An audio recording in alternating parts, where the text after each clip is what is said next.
Now is Scott Reid. He's CTV's political commentator. Scott, happy Monday to you. Happy Monday. And Marcia, may I also say that you and I have a great relationship. Everything's great. Marcia loves me. All of Marcia's people love me. Everything's great. But I never freeze you out. No, never. Never. And I never call you names on True Social. Thank you very much for that. All right, Carney, he met with the Prime Minister and President Sheinbaum.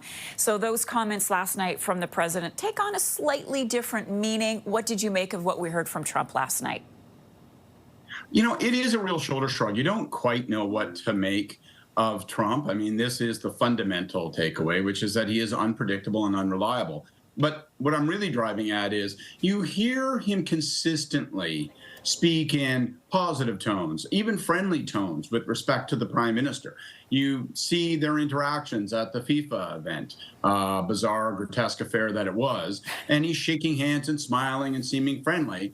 But then his commentary and his actions with respect to trade are barefanged hostility. So it's hard to know what to make of it exactly, other than this rather pessimistic analysis, which is that Trump has been consistent in saying that he does not like the multilateral North American Free Trade Agreement. He wants bilateral deals, and one presumes he likes bilateral deals so that he can exert his leverage, use his muscle, and try to impose more tariffs across the board in a variety of sectors. Is time on our side, though, Scott? I hope so. And I think you've actually put your finger on the one possible reason for hope. Because if it's left to Trump and his devices, chances are North American free trade as we know it is dead in the water. However, if Donald Trump finds that the high water, to continue the analogy, of political grief starts to rise around him, if he starts to see that his political support, his approval rating according to one poll is at 36%, that is absolutely abysmal for an American president.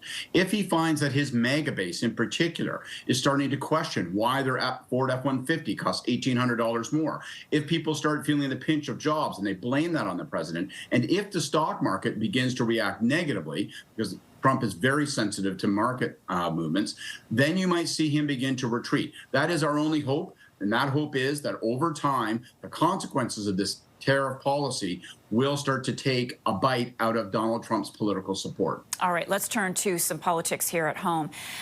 Pierre Poilievre forcing a pipeline vote Tuesday, putting forward an opposition motion. I think a lot of people a bit confused by what's happening here. What's the Conservative strategy, Scott?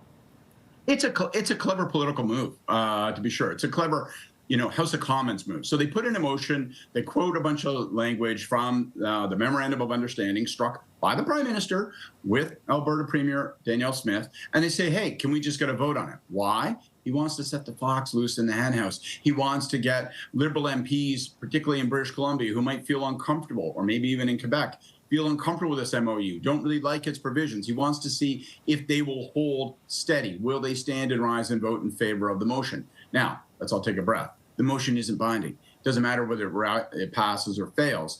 All he's doing is trying to play politics, also flush out some of the other parties in the House. Will the Bloc Québécois vote en masse against it? Probably, reinforcing Quebec's opposition to this MOU. So he's playing a little bit of politics, probably a smart move.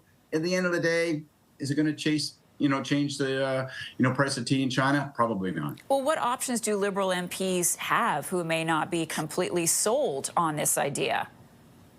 Well, it'll be interesting to see, first of all, whether sort of central command for the Liberal government decides to take a view. Will they say to their caucus, we intend to treat this as a whip vote, we want everyone to stand in favor and vote for it? Or will they shrug their shoulders and say, it's an opposition motion, it's non-binding, we don't care? They also have a bit of an out. It doesn't include any of the language for carbon capture and carbon pricing, all those other things that the Prime Minister secured in exchange from Alberta. So they could always, say to people, if you want to vote against it on that basis, whatever. I know this much, 2 weeks before Christmas with shopping, inflation, the troubles of getting your car around to a shopping mall and so on and so forth, people aren't going to be that captivated by this. Smart politics, put a little squeeze on the Liberals, but ultimately it's not going to leave much of a lasting trace. Scott Reid, great to see you this morning. Thank you. Great to see you. I had my doubts.